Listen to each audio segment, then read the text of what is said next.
I came back from Iraq carrying scars no one could see and one wound no one could ignore. My left leg was gone below the knee, traded for a carbon fiber limb and a lifetime of phantom pain. I thought the loss would speak for itself, that my family would meet me at the airport with open arms and a flicker of pride in their eyes. Instead, I stepped into silence. No banners, no waiting car, just the echo of my own crutches on the cold tile floor. Before we dive into the story, take a moment to like the video and subscribe, but only if stories of courage and resilience speak to you. And share in the comments where you are listening from and what hour it is in your corner of the world. It is always moving to see how far these stories travel and whose hearts they reach. It is a strange thing to risk your life in uniform, to lead soldiers through dust storms and gunfire, only to return home and feel invisible in the very place that raised you. My brother Ryan's promotion party was the night I arrived. The living room was full of laughter and clinking glasses, and no one noticed when I slipped quietly into the corner, uniform still wrinkled from travel. I carried a medal in my pocket, still warm from the officer who had pressed it into my hand overseas. But in that room, my service felt like a secret I was forced to keep. If you have ever carried the weight of sacrifice and felt it go unnoticed, then you will understand the ache I felt that night. The battlefield teaches you to fight through pain, but nothing prepares you for the sting of being forgotten by your own blood. This story is not about revenge in fire or fury. It is about the quieter kind, the kind that comes from choosing to live with dignity, even when your family would rather look the other way. I grew up in a town where the winters were long and the summers smelled of cut grass and diesel from the trucks that lined our street. Our house was small, the paint peeling on the shutters, the kind of place you could spot from a mile away because the maple tree out front bent low like it was tired of standing. Inside, life revolved around my brother Ryan. He was 3 years older, louder, funnier, the one my parents liked to parade in front of neighbors. He was the golden boy who hit home runs in Little League and made the honor roll with half the effort. I was the quiet one. I read books under the covers with a flashlight, wrote essays that teachers praised but no one in my family bothered to ask about. My mother would brush past me in the kitchen, saying things like "you never need much, Claire," and she meant it as praise. But what it really meant was I learned early to take scraps and pretend they were enough. Ryan got new cleats every spring, baseball camps across the state. I covered my own field trips with babysitting money.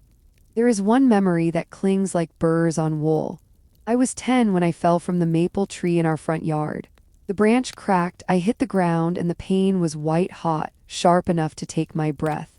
At the hospital, the doctor set my arm in a cast, and while I sat blinking back tears, my parents told me I would stay with a neighbor so they could drive Ryan to his championship game. "He can't miss this," my mother said, brushing hair out of my sweaty face. "The whole team is counting on him." I nodded like a good daughter and whispered I'm fine. It was the first time I used that word as armor. It would not be the last. By high school, the pattern was set in stone.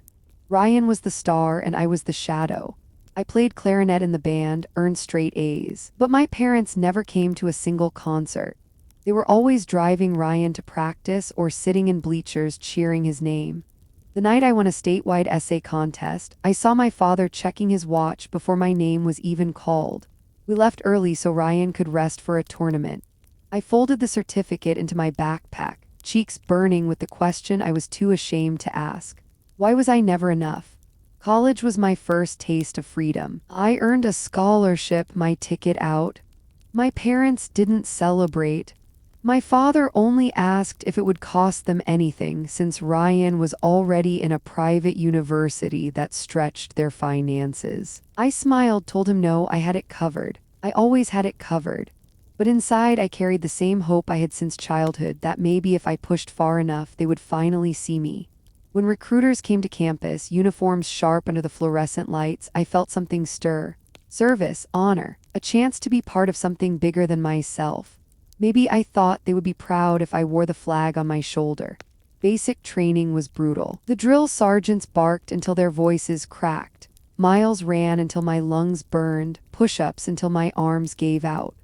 But it was also the first place where I was measured not against Ryan, not against anyone, but on my own strength. In the desert heat, sweating through fatigues, I felt seen. My squad didn't care about my family or my past. They cared if I could carry my pack, cover their flank, keep my head. For the first time, belonging wrapped around me like a warm coat. In Afghanistan, that feeling deepened. The air was sharp with dust and gunpowder, the nights endless under a canopy of stars. We laughed over instant coffee, cursed the sand that found its way into everything, and held our breaths through firefights that seared themselves into memory. My squad became family in ways blood never had. When I faltered, they steadied me. When I was afraid, they stood beside me. That was the paradox I lived with. In the most dangerous place on earth, I felt safer than I ever had at home. Letters from my family trickled in. Ryan wrote about his promotions, his new house, the parties he hosted. My parents scribbled short notes. Stay safe, we're proud, but even those words felt more like habit than truth. I taped one above my bunk anyway, the word proud written in my mother's tidy hand. I pretended it was enough. Still, every time I boarded a convoy, every time the ground shook beneath an explosion, I wondered if anyone back home would notice if I never returned. It is a hard truth to carry, that strangers in uniform cared more for my survival than my own family. But I carried it anyway because that's what soldiers do. The war took pieces of me I will never get back.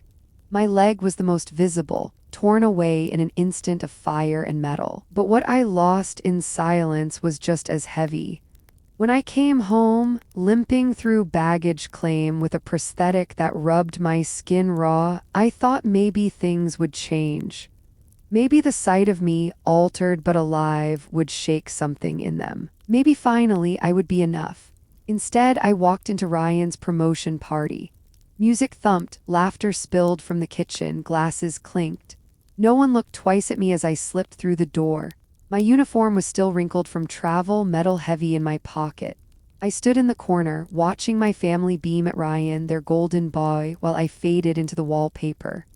That night, I realized the battlefield had only shifted. The war was no longer across the ocean. It was in my own living room. Have you ever felt like the invisible one in your own family? I'd love to hear your story. I remember standing at that party, the smell of cologne and champagne thick in the air, and realizing I could vanish in that room and no one would notice. Ryan raised his glass for a toast, his hand steady, his smile wide. My parents glowed with pride, their eyes fixed on him as if the rest of the world blurred away. I stood there, metal pressing against my chest like a weight, and thought of the firefights I had survived, the friends I had buried, the flag I had saluted while dust choked my lungs. None of it mattered here. At one point, my mother brushed past me, balancing a tray of hors d'oeuvres. Her eyes flicked over me briefly, almost startled, before she said, "You made it, Claire," as if I had dropped by from across town and not limped back from a war zone. Then she was gone again, laughing at something Ryan's friend said. I felt myself shrinking, folding smaller, like I used to as a child when Ryan's needs always came first. The music was too loud, the laughter too sharp. I slipped outside to the porch, where the night air bit at my skin and cicadas sang from the trees. My prosthetic ached, the strap digging deep into my shoulder. I leaned on the railing, staring into the dark yard, and thought how strange it was that silence here could hurt more than explosions had over there. When I finally left, no one stopped me. No one asked if I needed a ride, if I was staying the night, if I was all right. I drove myself home in borrowed silence, headlights slicing through the darkness, the road blurring as tears stung my eyes. I kept repeating the same word in my head. Fine. I would tell them I was fine, just as I always had. But I wasn't fine. That night in my apartment, I sat on the edge of the bed staring at my leg, the metal joint glinting faintly under the lamp. I rubbed the scar tissue where the prosthetic met skin, feeling the ache radiate deep into the bone. My hand trembled, not from pain but from the weight of everything I had carried. The firefights, the funerals, the silence of homecomings that were not really homecomings at all. I thought about the people who had stood beside me overseas. The way they would notice when I skipped a meal, the way they'd slide an extra packet of instant coffee across the table without a word. The way they laughed louder when they saw me struggling to keep my head above the heaviness. They had seen me. That was the difference. They had seen me when my own blood had not. The next morning I called my parents, more out of duty than hope. My mother's voice was clipped, distracted. She said they were busy helping Ryan prepare for a speaking engagement. She asked how I was doing, but she didn't wait for an answer before rushing into a story about Ryan's promotion. I listened silent until she said she had to go. When she hung up, the dial tone hummed in my ear like a cruel echo. For weeks, I tried to settle back into civilian life. I went to the VA hospital for therapy, learned to walk longer distances with the prosthetic, practiced small tasks like buttoning a shirt with one hand. Every day felt like a battle. Yet the hardest part wasn't the pain or the adjustments. It was coming home to emptiness. No one called to check in. No one offered to stop by. My phone lit up only when Ryan sent pictures of his new car or another award. There was one night that seared itself into memory. I was making dinner, a simple can of soup because I didn't have the energy for more. As I stirred, the smell of chicken broth rising, I glanced at my phone. Ryan had sent a message to the family group chat, a photo of him at a podium, my parents beaming in the front row. The caption read, "Big night, proud moment." No one had sent me a single message that day, not one. I set the spoon down, leaned against the counter, and felt the silence press in. It was the same silence that had followed me from childhood, the same silence I had mistaken for strength. But in that moment, it felt like betrayal. I sat down at the table, soup steaming in front of me, and thought about what it meant to be invisible in your own family. I thought about the word fine, how it had become a reflex, a shield I lifted even when my body was breaking. I whispered it out loud that night, the word catching in my throat. Fine. Except I wasn't. In the days that followed, I began to see patterns I had once ignored. Childhood memories resurfaced like bruises I had learned to cover. The broken arm in the neighbor's house. The essay award no one celebrated. The scholarship dismissed as a relief rather than a victory. I saw them all clearly now, stitched together into one unbroken thread. It wasn't just that they didn't notice me at Ryan's party. It was that they had never truly seen me at all. I tried to push it down, but the realization stayed with me. At therapy, while the physical pain flared and subsided, I kept thinking of the silence, the neglect that had shaped me more than any battlefield. My therapist asked how I was doing, and I almost said fine. But I caught myself. For the first time, I admitted out loud, I'm not fine. That confession, small as it was, felt like a battle won. I left the VA that day feeling lighter, though the prosthetic still dug into my skin and the world still felt uneven beneath my steps. For the first time, I allowed myself to hope that maybe, just maybe, telling the truth about what hurt could be the start of healing. Because the truth was clear now. The family I had longed for would never be the family I needed. And if I wanted to survive this next battle, the battle of coming home, I would have to learn to stop fighting for their approval and start fighting for my own peace. Have you ever felt like the invisible one in your own family? I'd love to hear your story. The first family gathering after my return should have felt like a homecoming, but instead it was a coronation. My brother Ryan's promotion had become the headline of the evening, while my own story of dust storms, firefights, and a body rebuilt with metal was reduced to a footnote no one cared to read. The restaurant buzzed with the clatter of silverware and laughter that swelled too loud, too proud. Ryan sat at the head of the table, shoulders broad beneath his tailored suit, a new badge of authority gleaming on his chest. My parents flanked him like loyal sentinels, their smiles wide, their pride unmistakable. I sat 3 seats down, my prosthetic hidden beneath the tablecloth, the medal I had carried tucked carefully into my pocket. I thought maybe, just maybe, someone might ask about it. No one did. The waitress poured champagne, bubbles rising like tiny fireworks in crystal glasses. Ryan raised his glass, voice booming over the clinking cutlery. He thanked his colleagues, toasted to new beginnings, and made a joke about long hours and short tempers. Everyone laughed on cue. When his gaze finally flicked to me, there was no warmth, no recognition of the battles I had fought. Instead, he smirked.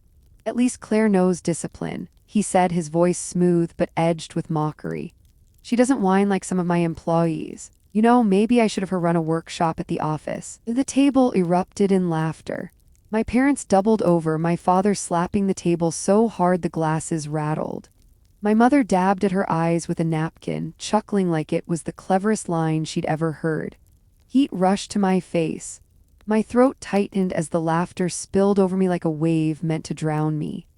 I clenched my hand in my lap, nails biting into skin, fighting the urge to stand, to shout, to tell them that the discipline he mocked was forged in fire and blood, not in boardrooms, that I had marched through the desert with a rifle heavier than his briefcase, that I had buried brothers and sisters in arms who would never laugh again.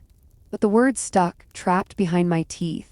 I opened my mouth, breath trembling, ready to push back, to say something, anything, that would stop the humiliation clawing at my chest. But before the words could form, my mother's hand landed lightly on my arm. Her smile never faltered as she leaned close and whispered just loud enough for me to hear. "Not tonight, Claire. Let him have his moment. Let him have his moment." As if every day of my life had not already been his moment. I swallowed hard, forcing a smile that felt painted on. The laughter ebbed, conversation moved on, and I sank deeper into silence. I thought of the desert again, of nights under a sky thick with stars, of voices around a campfire where no one was invisible, where every story mattered. I had belonged there. Here I was a shadow in my own family's glow. The food arrived, plates steaming with steaks and potatoes, dishes I barely touched. My stomach twisted, not from hunger but from the hollow ache spreading wider in my chest. Ryan told stories about his office, his clients, his plans for the future. My parents hung on every word. I glanced at the metal in my pocket, felt its cool weight against my palm, and wondered if it even meant anything anymore.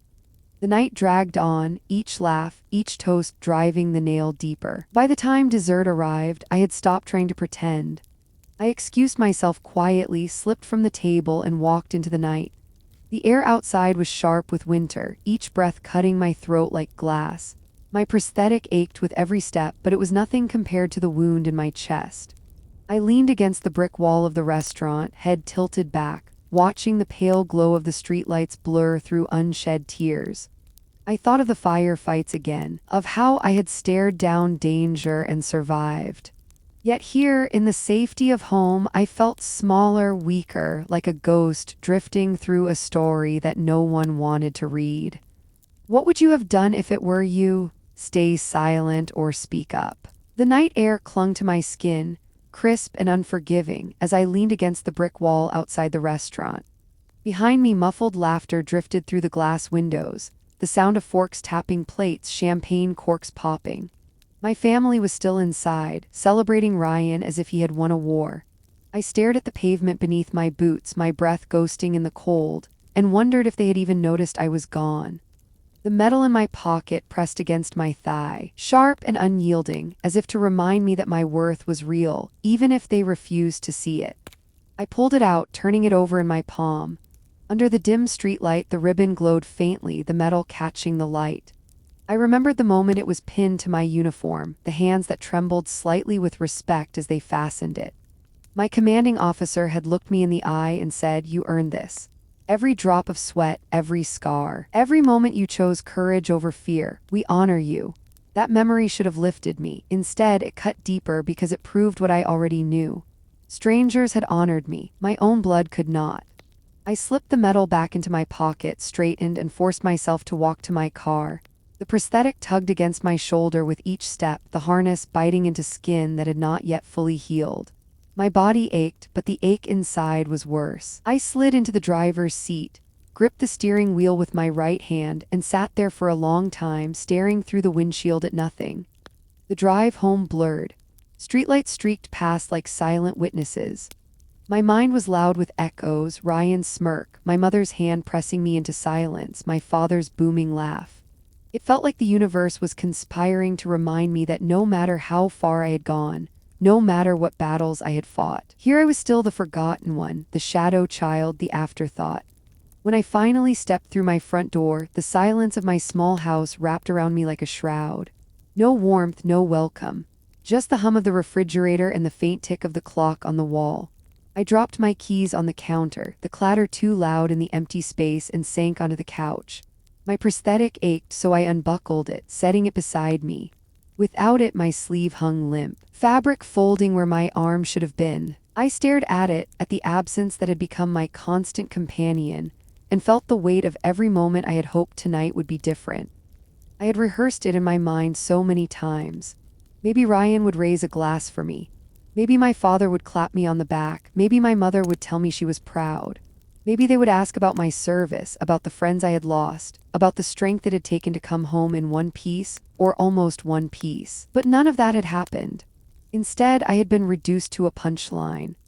I closed my eyes, the sound of their laughter still ringing in my ears, and I thought of nights in Iraq when the laughter of my unit had carried me through. Around a makeshift table, eating MREs, we had told jokes so bad they circled back to funny, laughed until tears ran down our faces.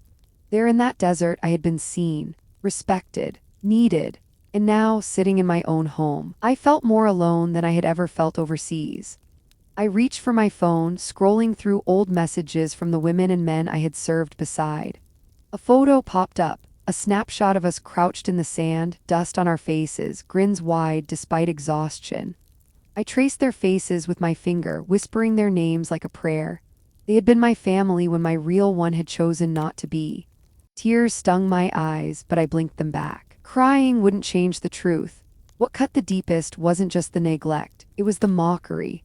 The way Ryan had turned my discipline, my sacrifice, into a joke. The way my parents had laughed like it was the most natural thing in the world to diminish me. I thought about speaking up, about standing in that restaurant, medal in hand, and telling them exactly what my service had cost me.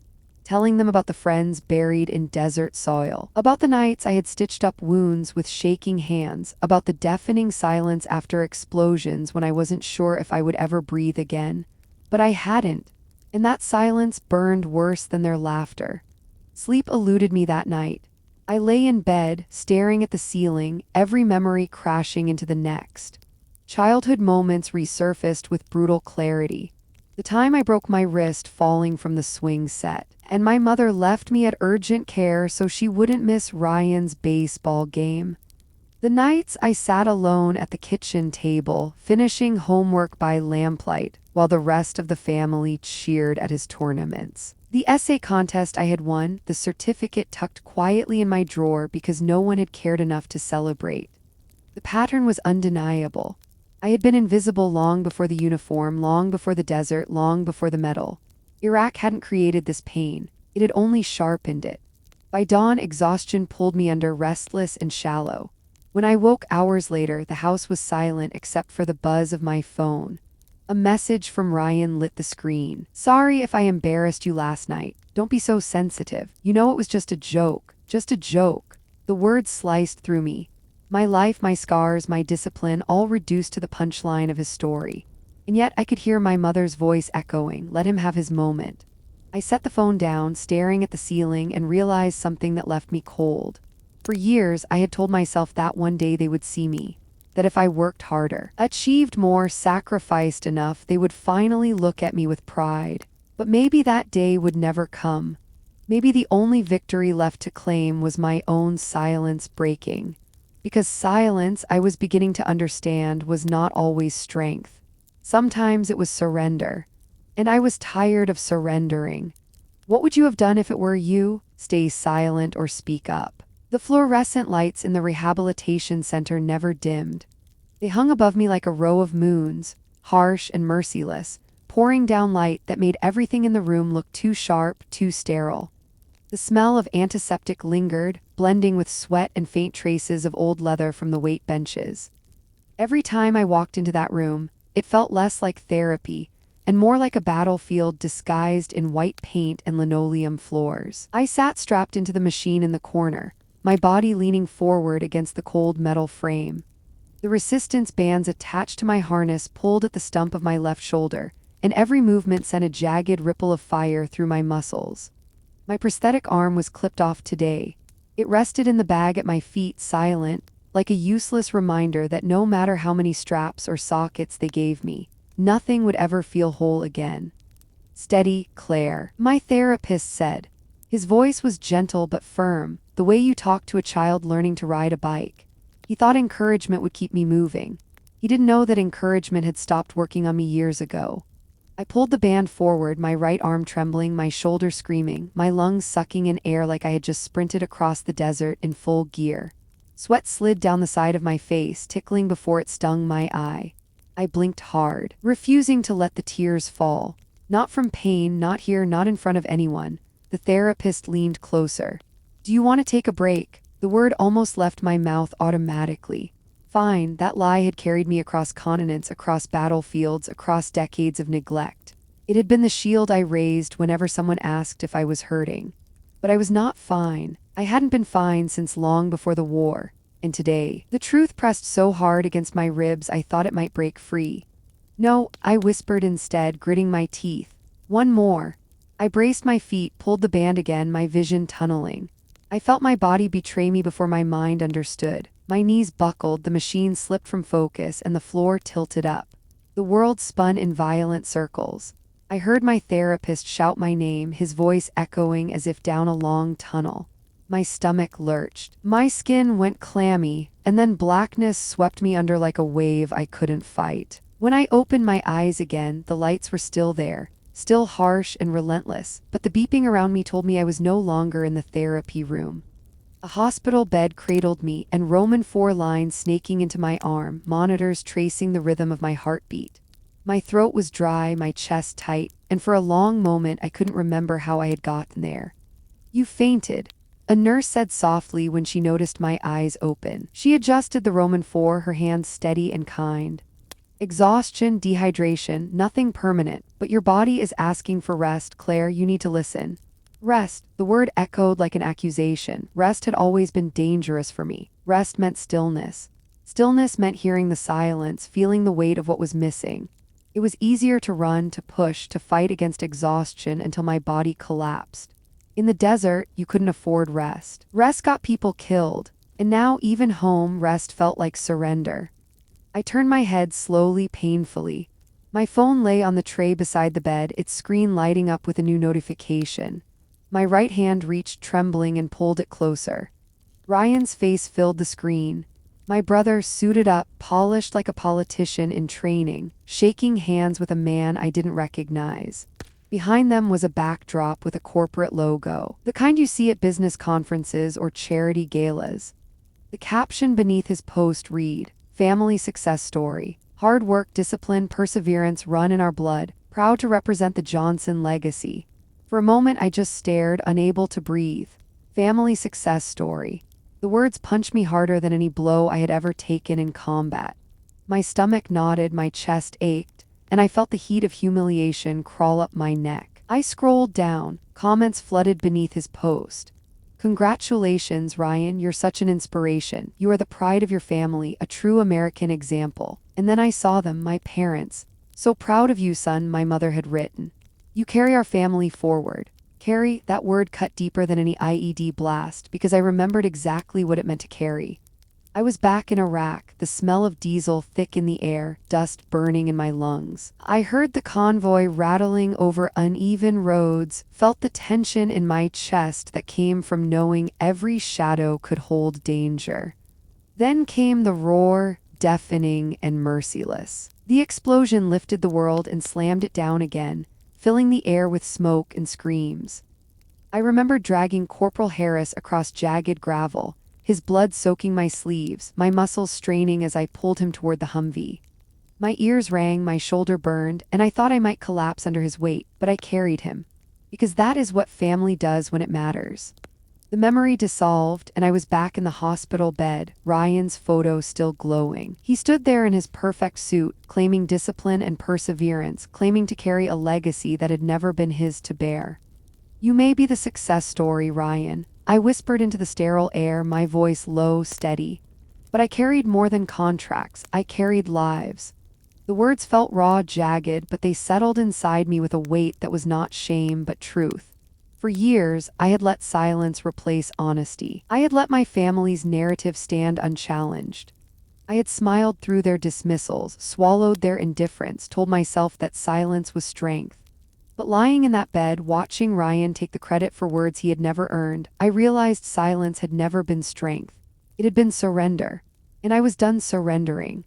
I lay there for hours, the monitors beeping steadily, my body aching from fatigue. The nurse came and went, adjusting wires, checking vitals, offering sips of water. But I barely moved. My eyes stayed fixed on the ceiling tiles, my mind spinning through memories that returned sharper than they had in years. I saw my childhood dinners, Ryan's voice filling the air while mine went unheard. I saw high school awards I had earned, my parents clapping politely before rushing off to his game. I saw myself packing for deployment, my duffel heavy with gear, while my parents packed coolers for Ryan's weekend trip. I thought of the desert nights where I found belonging among people who really saw me for the first time. I thought of Maria stitching my arm after a firefight, of James making me laugh under the stars, of Sergeant Miller whispering "you are still whole" when I woke up with my arm gone. Those people had shown up. Those people had carried me. Not blood, not family, but brothers and sisters who knew that showing up was love. The longer I lay there, the more I understood. If I stayed silent, Ryan's story would be the only one left standing, and his version erased me completely. A new resolve settled into my bones, heavy but certain. My silence had been their protection, but it was not my duty to shield them anymore. I closed my eyes, the hum of machines steady around me, and whispered one final time, "Not anymore." The night after Ryan's post, I could not sleep. The hospital was quiet, but quiet has never meant peace for me. For veterans, silence is rarely stillness. It is a trap, a breeding ground for memories that rush back with claws sharp enough to tear the present open. I lay in the hospital bed, staring at the shadows crawling across the ceiling as headlights from the street slipped through the blinds. Every beep of the monitor echoed like a metronome, counting out the seconds of my shame, my fury, my exhaustion. My body was weak, but my mind was alive, restless, burning with questions I had avoided too long. Why had I always accepted less? Why had I trained myself to believe that being invisible was safer than being seen? I thought of my younger self, sitting at the kitchen table with my report card clutched in trembling hands. Straight A's, the kind of grades other parents framed on the fridge. But when I slid it across the table, my father barely glanced at it before asking Ryan how practice had gone. My mother smiled absently, reminding me to take the trash out after dinner. And I had smiled back, biting the inside of my cheek until it bled, because what else was there to do? Fine, I had told myself even then. Always fine. The lie became habit, and habit became survival. But lying there in the hospital, the truth pressed so hard against me that it cracked something open. I picked up my phone again. Ryan's post glared back at me, his smile broad, my parents' words beneath it, full of pride they had never given me. The comments were filled with strangers praising his perseverance, his discipline, his leadership. I wanted to scream. Perseverance was not climbing a corporate ladder. Perseverance was dragging a bleeding soldier across sand while bullets snapped overhead. Perseverance was learning to eat, dress, and fight again with only one arm. I turned the phone over and let it fall to the sheets. My hand clenched into a fist. The nurse came in quietly to check on me. "You need rest, Claire," she said softly. "Your body is telling you to slow down."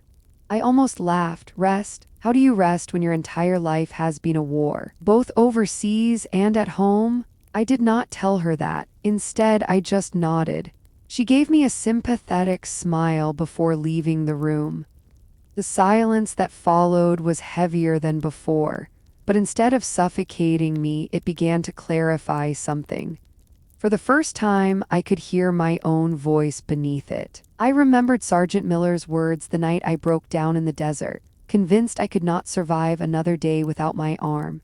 He had crouched beside me, his face carved with lines of his own grief, and whispered, "You are still whole, not because of what you've lost, but because of what you still choose to carry."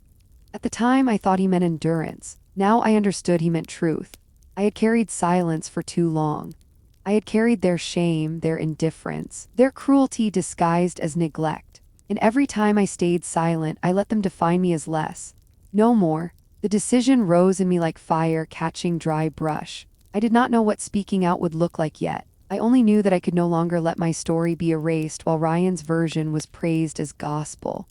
The next morning, a social worker visited my room. She carried a clipboard, her voice brisk, professional. "We're reviewing your case, Claire. You live alone, correct?" "Yes. Do you have family support available once you're discharged?" I paused. That question had always been simple. The answer had always been Ryan and my parents, even if they gave little more than empty words. But the truth slipped out this time before I could stop it. No, not really. The social worker looked up, surprise flickering across her face. She hesitated, then asked gently, "Do you have friends, community resources?" Friends, the word warmed me unexpectedly. Faces came to mind: Maria's laugh, James's steady hands, Sergeant Miller's quiet strength. But they were gone now, some buried overseas, others scattered across the country. The ones I had counted on most belonged to the military, not to the life I returned to. "I'll figure it out," I said. My voice was steadier than I felt. The social worker nodded and jotted something down. "We can connect you with veteran support groups, if you'd like. Sometimes chosen family is stronger than blood." Her words pierced me. Chosen family, stronger than blood. When she left, I sat with those words turning over in my mind. My parents had chosen Ryan every time. Maybe it was time I chose something else. That afternoon, my phone buzzed again. A message from my mother. "Claire, we saw you fainted. Ryan has been worried sick. Please don't let stress get to you. Remember, we are proud of you too." Proud. The word felt hollow, almost mocking. Proud of what? That I survived despite them. That I lived with the scars they ignored. I did not respond. Instead, I opened the Notes app on my phone and began to type. The words came hesitantly at first, like a trickle. Then they grew into a flood I could no longer stop. I wrote about the night I fell out of the maple tree and they left me with the neighbor. I wrote about the essay contest they walked out on.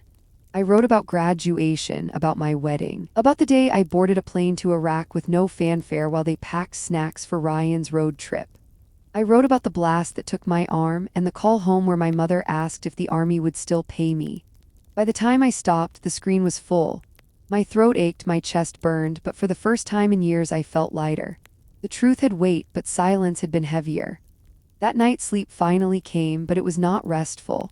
Dreams tangled with memory. I saw Ryan laughing at the party, the family clapping, my medal ignored.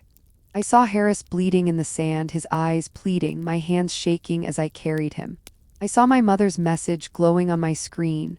Proud. When I woke, the decision that had flickered before now roared steady inside me. I would no longer let their version be the only one told.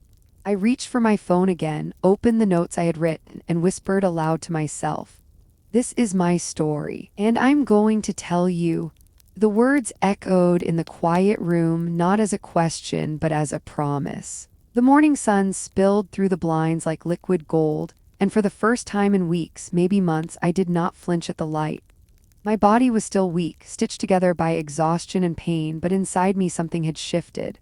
The silence I had carried for so long was no longer protection. It had become poison, and I was done drinking it. I swung my legs carefully over the side of the hospital bed. The floor was cool against my bare feet. My balance wavered, but I steadied myself with my good arm, feeling a steadiness deeper than the physical. I was ready to stand. The nurse came in with her clipboard. "Claire, physical therapy is scheduled again today. We'll take it slow after your collapse." I nodded. "I'll be there, but I need something first." She tilted her head. "What's that?" "My phone charger." When she left to fetch it, I stared at the empty tray beside me. That tray had once held my phone, glowing with messages I ignored. Now it would hold the words I was ready to send. By the time the charger arrived, I had rehearsed what I wanted to do 100 times in my mind. Not excuses, not silence, not another fine. I opened the notes I had written, my story pouring raw across the screen. I read it again slowly, feeling every scar it traced. Each memory was a wound, but together they formed armor. I copied the text into an email draft addressed to myself. A strange gesture maybe, but it felt symbolic. Proof that my story was mine first, before I let it belong to anyone else. Then, almost on impulse, I forwarded it to a veteran support group contact the social worker had given me. There was a note at the end. "If this resonates, I'm willing to share more." My finger hovered over the send button. Fear whispered, reminding me of years when silence had kept me safe. But safety had cost me too much. I pressed send. The weight that lifted was almost dizzying. Later in therapy, I pushed harder than I had before. My muscles screamed, sweat poured down my face, but I kept going. The therapist, a wiry man with steady eyes, watched me carefully. "You're pushing yourself today," he said. I met his gaze. "I have something to prove. To me, to myself." He smiled faintly. "Good, but remember, strength isn't just about how hard you push. It's about how honest you can be when you're at your limit. His words sank deep. Honesty.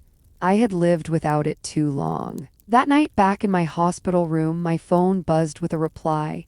It was from a woman named Jessica, part of the Veterans Network. Claire, thank you for trusting us. Your words matter. Too many of us have lived in silence. If you are willing, I would like to meet you, not as a patient, but as a sister in arms. I read the message 3 times, my throat tight. A sister in arms. That phrase felt like a lifeline. The next day she visited. She was in her 50s. Her hair streaked with gray, her posture still sharp with the echo of discipline. She shook my hand firmly, eyes steady on mine. You've carried too much alone, she said simply. I did not argue. For the first time, I did not feel the need to. We talked for hours. She shared her own stories of returning home to indifference, of carving out her own community when family turned their backs. I listened, but I also spoke. Really spoke. The words came haltingly at first, then faster, freer, like water breaking through a dam. When she left, she pressed a card into my hand. You don't have to face them alone, we stand with you. I stared at that card long after she was gone. A Veterans Network hotline, a meeting address, proof that I was not invisible. That night I drafted another message. This one was shorter, sharper. I sent it to my family group chat. I'm out of the hospital soon. We need to talk. No more barbecues. No more excuses. The typing dots blinked almost instantly. My mother replied first. Of course, sweetheart. Let's have dinner. We'll make it nice. Ryan chimed in, looking forward to it. We've missed you. I almost laughed at the sudden sweetness, the quick pivot. But this time I was not fooled. The day of discharge arrived. I packed slowly, sliding my few belongings into a bag. My medal gleamed at the bottom, still untouched by their hands. As I left the hospital, Jessica was waiting at the curb. Do you want me there when you face them? She asked. I hesitated, then I shook my head. Not yet, this is mine to do. She nodded with understanding. Then remember this, speaking the truth will hurt, but silence has hurt you longer. Her words carried me through the drive home. The house loomed as I pulled into the driveway. The porch light was on this time almost too bright, as if they were trying to wash away years of darkness with one bulb. Inside, the smell of roast chicken filled the air. My mother's attempt at comfort. They were waiting at the table. My father with his folded hands, my mother with her rehearsed smile, Ryan with his phone face down but buzzing constantly. I stood at the doorway for a moment watching them. The family I had once begged to see me, the family that had never chosen me. And for the first time I was not afraid. I stepped forward. Let's talk, I said. Their faces shifted, surprise flickering into discomfort. This was it. The moment I had carried across deserts, through nights alone into hospital rooms. The moment silence finally broke and I was ready. The house smelled of rosemary and lemon, the way it always did when my mother tried to stage a perfect evening. The table gleamed under the pendant light, every fork aligned, every napkin folded into a precise little peak. I stood in the doorway and let the picture settle in. It was beautiful if you did not know the history, but I knew. And because I knew, all I could see was polish spread like paint over wood that had long since rotted. Ryan leaned back with his ankles crossed, the posture he had practiced since high school when he first learned to look relaxed and untouchable. He did not stand. He did not even pretend to. His grin came quick and easy, the kind that had always bought him a free pass. He said something about the war hero finally making time for them. I set my bag down by the door and stepped slowly inside. My father's eyes stayed on his glass of iced tea, as if the ice itself could speak for him. My mother's smile was porcelain bright, the kind of smile that would crack if you looked too closely. She told me to sit, that she had roasted a chicken, that we could put the unpleasantness behind us and move forward together. Unpleasantness. That was the word she used for decades of cuts that had never healed. I pulled the chair back, but I did not sit. I told them I had not come for dinner.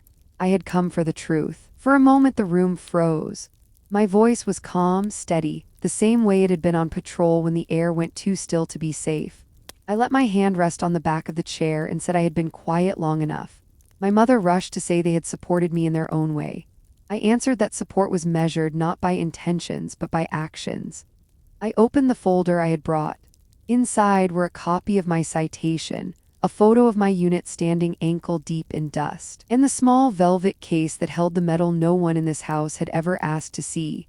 I had not brought them for applause. I had brought them to anchor the ground under my feet. I began with when I was 9. I told them how I had broken my wrist on the cracked sidewalk outside school. The nurse had called home, but they had been at Ryan's batting practice. I sat on a plastic chair with a bag of ice and a coloring book for 2 hours until a neighbor came. Because she noticed I had not walked past her porch, I moved on. The band concert in 7th grade when I had a solo and they left before the last piece because his team bus came early. The scholarship breakfast in senior year when I stood with a certificate in one hand and a plate of pancakes in the other, then walked home alone because they had already driven across town to his tournament. I had found only a sticky note waiting on the counter. Proud of you with a smiley face, I did not raise my voice. I did not need to. The rhythm of dates and details did the work for me. The cadence of a report, undeniable and sharp. My mother's smile faltered. My father pressed his thumb into the wet ring left by his glass. Ryan laughed, a brittle sound, and said everyone had to share, that parents did the best they could, that I had always been fine. I told them I had said I was fine because asking only made it worse. It made me a problem to be managed, not a daughter to be held. Silence filled the corners, heavy and complete. I pressed on. I told them about leaving for basic on a Tuesday before sunrise, driving myself to the bus because the promised sign and donuts never appeared. I told them about calling from Iraq after a mortar night, my ears still ringing, and how my mother had said I sounded strong before telling me she needed to go because the contractor had arrived to measure the new countertops. She said it was not fair. I told her fair was not the word I would reach for. I turned my phone toward them, showing the messages from the night I returned home. My own words landed, "Can someone meet me at 6?" Ryan's reply, "Busy, grab a ride." My mother's, "We have dinner plans, you will be fine." I did not point. I let the words sit there in the open.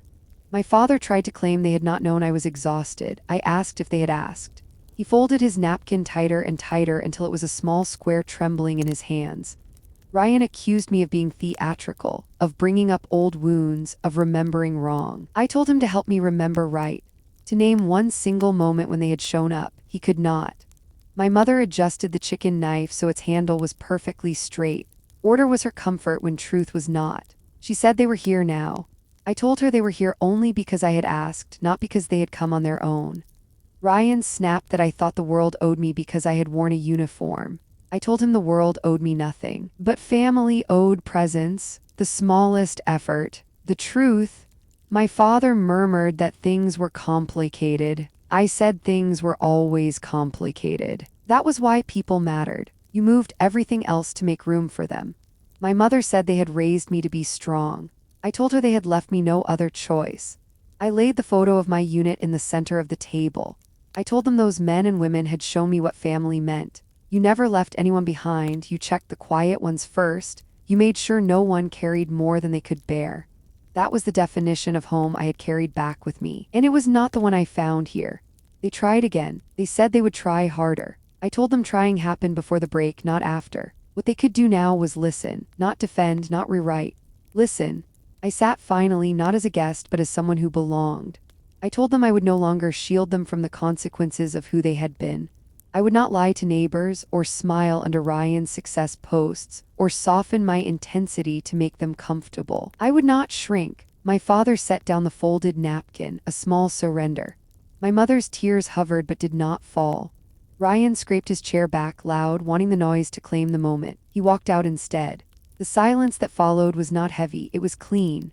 My mother whispered that she had not known how to be what I needed. I answered simply that she had not tried. The words were plain, not cruel. Plain as water is wet, as fire burns. She closed her eyes, then opened them again softer, older, as though she had let something in at last. My father looked at the photo in the middle of the table for a long time. Then he asked me to tell him their names. I did, slowly, leaving space after each for the living, for the dead, and for us who had to live with both. He nodded, not as a performance, just a quiet acknowledgement that the names were real and his daughter had carried them across the world. I rose and said I had not come for food. I had come to lay the ground bare. If they wanted to meet me there, I would be waiting where people were not afraid of hard stories. If they did not, I would still be fine. But not the old kind of fine, not the hollow kind. My mother stood too, but she did not reach for me this time. She asked if I would come back for Sunday dinner. I told her no, not yet. I gathered my folder, slid the photo inside, and closed the case with the metal. I slipped it into my pocket, small and warm against me, no longer hidden in a drawer. At the hallway I paused, my eyes brushing the crooked family photos on the wall, most of them Ryan, a few of me. I stopped at the one where I wore my dress blues. My mouth almost smiled. My eyes looked steady. My father followed me to the door. His voice broke the quiet. He asked me if I was safe. It was the first right question in years.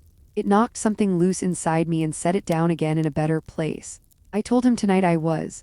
I stepped into the night. The air wrapped around me clean and cool.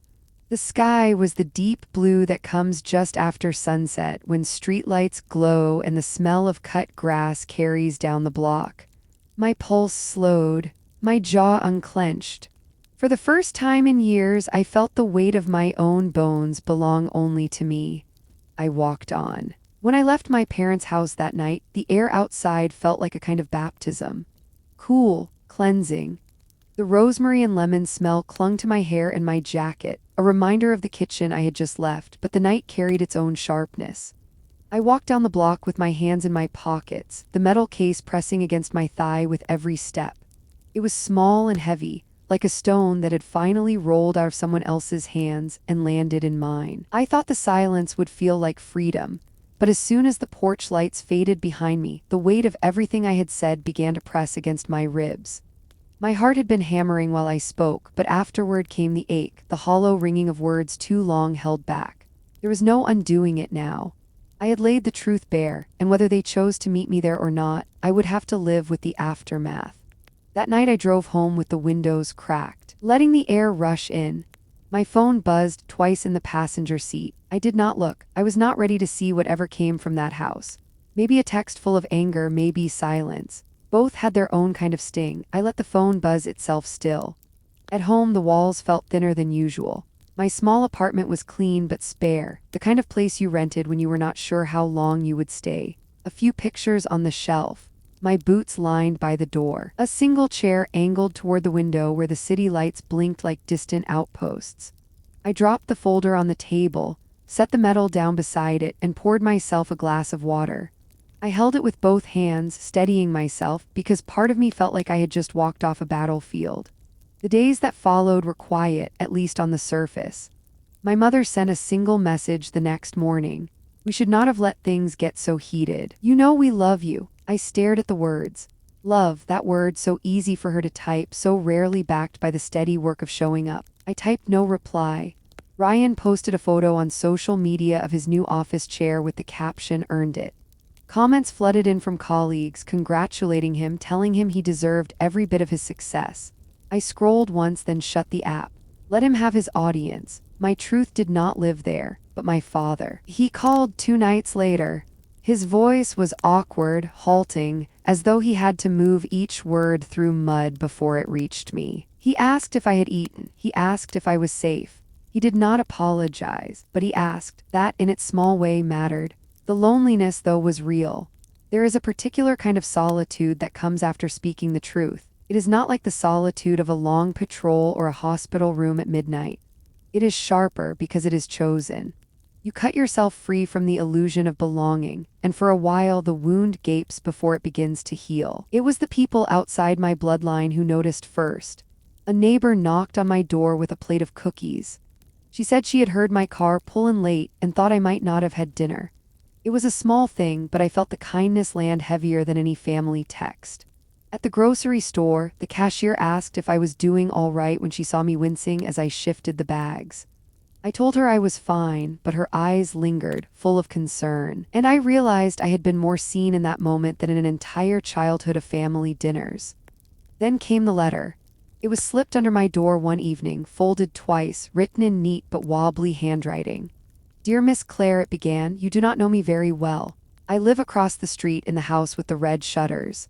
I watch you sometimes when you leave early in the morning. You walk like someone with purpose. I want to walk like that one day. You are an example to me. Signed, Emily, age 11. I sat down on the step with that letter in my hands. My throat tightened. The paper was cheap notebook stock, lined in blue, but it felt more precious than anything I had been handed in my parents' dining room. This little girl who had no obligation to me had seen something in the way I carried myself, and she had reached out. That night I walked across the street and knocked on the door with the red shutters. Emily's mother answered, her eyes widening when she saw me. She called Emily down and the girl came running, her braids bouncing. She looked at me like I was taller than I was, like I was already carved into a story she would tell later. I told her thank you for the letter, that it had meant more than she could know. She smiled and said, "You looked lonely sometimes. I just wanted you to know you are not." It was a simple sentence, but it landed deeper than any confession my family could have given. I crouched down and told her she had already shown more courage with her little note than many adults I knew. She grinned. Her mother smiled too, soft and proud, and I felt for a moment what it might have been like to have a parent beam that way over me. Word spread quietly through the neighborhood. Someone left a casserole on my porch with a note that said, "Thank you for your service." The local veterans group called and invited me to a meeting. At first, I resisted. I was tired of stories, tired of being reminded of the war, but eventually I went.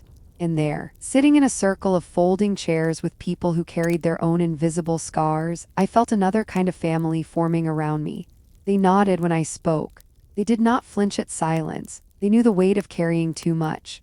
It struck me then that family was not just about who you shared blood with. It was about who showed up, who knocked, who slipped notes under doors, who remembered your name, your story, your place at the table. In the weeks after the confrontation, I found myself breathing easier, even when the loneliness crept in. Because now I had proof that connection could come from unexpected places, that love could grow in the cracks left behind by absence. My parents kept their distance. My mother sent a few more messages, always short, always evasive. My father called once more, again awkward but genuine. Ryan did not reach out at all, and yet I did not crumble. Because on my kitchen counter, taped to the refrigerator, was Emily's letter. Because in the drawer beside my bed was the medal I no longer hid. Because when I walked through my neighborhood, people waved, smiled, offered small kindnesses that stitched together into something steady. One evening, as the sun dropped low and painted the street in gold, Emily rode her bike past me. She waved, then called out, "You are strong, Miss Claire." I laughed, the sound startling me with its lightness. I called back, "So are you." And I meant it. I thought of the dining room table, of the lemon glaze cooling on untouched chicken, of Ryan's chair scraping back, of my mother's porcelain smile cracking at the edges. I thought of my father asking me if I was safe. I thought of how little and how much that question meant. And I realized something. The truth I had spoken in that room was not just for them. It was for me. For the girl I had been, waiting alone in a school nurse's office.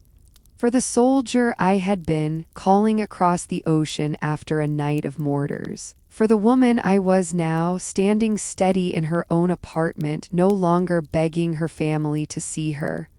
I was not invisible anymore, not to Emily, not to the neighbors, not to the circle of veterans who nodded quietly when I spoke. And finally, not to myself. The weeks turned into months, and with each passing day the air in my chest grew clearer. At first I thought the silence from my family would crush me. I imagined myself reaching for the phone on instinct, waiting for some small gesture, some sign that they had finally decided to see me. But as the days unfolded, I realized that what I was waiting for no longer mattered.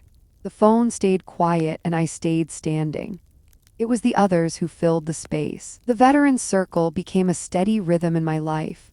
Every Thursday night, I sat in a folding chair among men and women who knew what it meant to carry ghosts. Some spoke of tours in places I had never been. Some never spoke at all, their silence its own kind of testimony. When it was my turn, I found my words coming easier. Not loud, not desperate, but steady. The kind of steady that comes from finally owning your story instead of letting it be erased. After one meeting, a woman named Karen walked me to my car. She had been an army nurse in Afghanistan, her hands scarred from burns she never explained. She placed one of those scarred hands on my shoulder and said, "You do not have to keep proving you belong, you already do." That sentence stuck with me, not because it was grand, but because it was simple.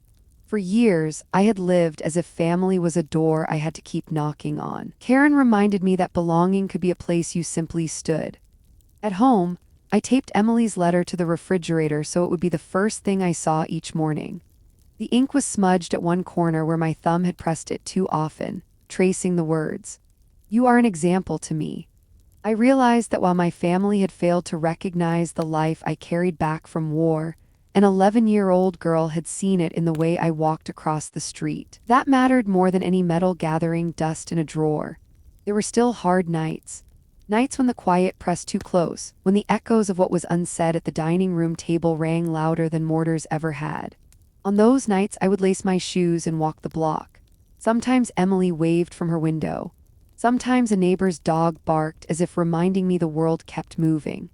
The stars overhead looked different than they had overseas, but they carried the same message. You are still here, you are still whole, even with the cracks. The transformation was not a sudden burst of light.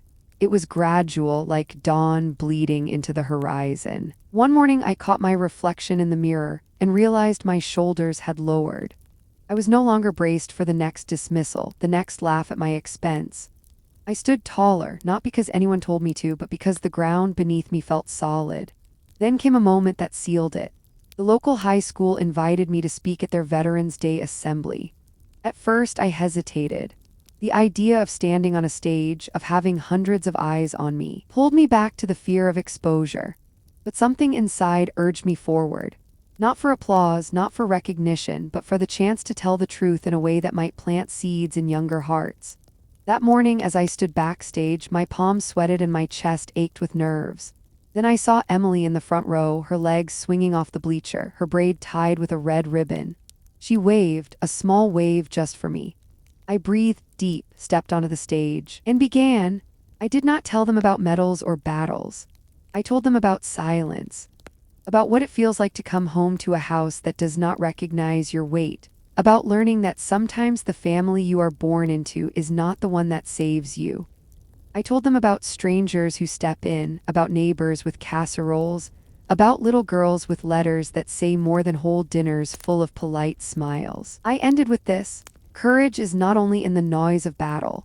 Sometimes it is in the quiet choice to walk your own road when no one is clapping. When the assembly ended, students lined up to shake my hand.